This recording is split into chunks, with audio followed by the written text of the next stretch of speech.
Kita ulang kembali sejumlah berita pilihan dari Bali.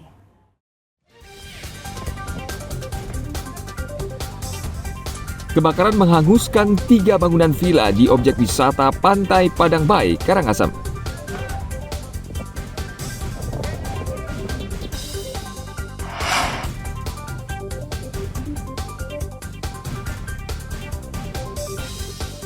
Dua pelaku pencurian memanfaatkan kecanggihan teknologi GPS untuk mencuri mobil.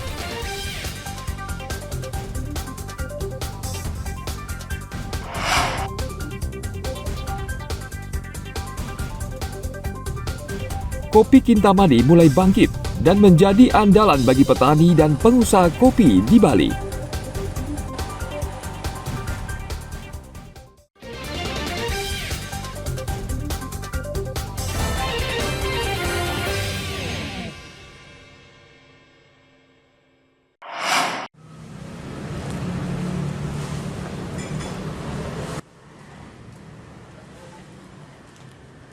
Menyewa kendaraan lalu membawa kabur adalah modus yang sering kali digunakan kawanan penjahat untuk mencuri mobil. Namun berbeda yang dilakukan I Gede Eka Diatmika 39 tahun dan Wasil Amrila 35 tahun. Kedua pencuri ini cukup lihai dan cerdik. Mereka justru memanfaatkan kecanggihan teknologi GPS untuk mencuri. Pelaku awalnya menyewa kendaraan dari korban di Kuta Utara. Lalu mereka membuat kunci duplikat dan memasang GPS di kendaraan. Setelah mobil dikembalikan, kedua pelaku lalu memantau pergerakan mobil. Selang beberapa bulan, mereka berhasil mencuri mobil tersebut di sebuah hotel di kawasan Seminyak, lalu membawanya hingga ke Tambak Kayu, Mangwi. Di sana mereka mencabut GPS lalu membawa mobil hingga ke Tabanan. Rupanya polisi lebih cerdik, tim Opsnal mencegat mereka di tengah jalan. Modus pelaku menyewa mobil rental dan dibuatkan kunci duplikat, lalu dipasangi GPS. Mobil itu dikembalikan sehingga pelaku mengetahui posisi mobil dan selanjutnya dicuri, dan nantinya setelah berhasil melakukan pencurian dan nantinya akan dijual dan hasilnya dibagi dua. Curanmor yang tempat kejadiannya yaitu di Jalan Karangsuung, Desa Tebu Demang, Kecamatan Kuta Utara, Kabupaten Badung. Sedangkan yang kasus ketiga, ini pencurian biasa, pencurian uang, tempatnya di warung sembako Jalan Pantai Batu Bolong, Desa Canggu, Kecamatan Kuta Utara.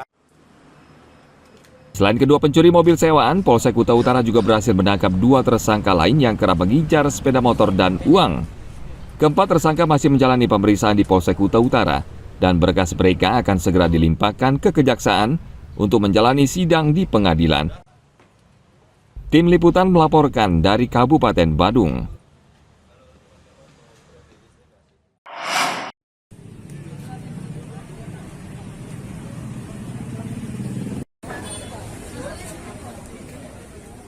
KPU Provinsi Bali menyatakan akan lebih teliti menggelar pilkada serentak pada 27 September mendatang.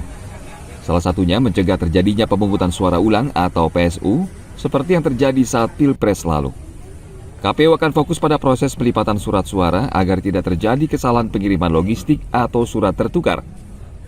Ketua KPU Provinsi Bali Idewa Agung Gede Lidartawan mengakui bekerja dengan banyak orang cukup sulit karena muncul perbedaan pendapat, namun menurutnya kemungkinan PSU dalam pilkada cukup kecil. Memang bekerja dengan ribuan bahkan jutaan orang ini memang agak susah. Pemahamannya berbeda-beda, kemudian kadang-kadang tidak teliti. Nah itu yang kita, kemudian untuk logistik juga kita harus lebih ini sekarang. Ya harus lebih teliti lagi sekarang karena surat-suaranya sama sekarang. Nggak ada pembeda antara misalnya Kabupaten Buleleng dengan Denpasar. Misalnya sama calonnya 2 kan hampir sama nih. Nah ketelitian itu semakin harus ditingkatkan. Sehingga nanti jumlah waktu sortir lipat ini akan kita panjangkan sedikit. Ya. Sehingga betul-betul dilihat, jangan sampai tadi karena kita percetakannya sama, bisa saja dosnya Bali untuk Buleleng, tapi isinya Badung gitu kan bisa.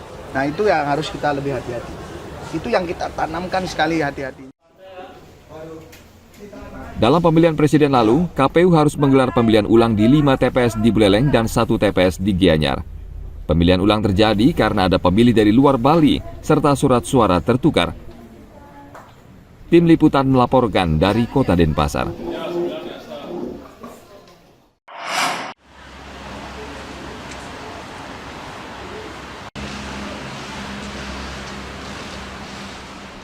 Usaha mikro, kecil, dan menengah berpotensi menjadi penyokong perekonomian Indonesia jika dikelola dengan baik.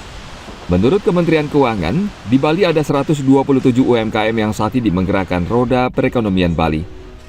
Kemenkeu berencana mendorong UMKM ini agar lebih berkembang dan berorientasi ekspor.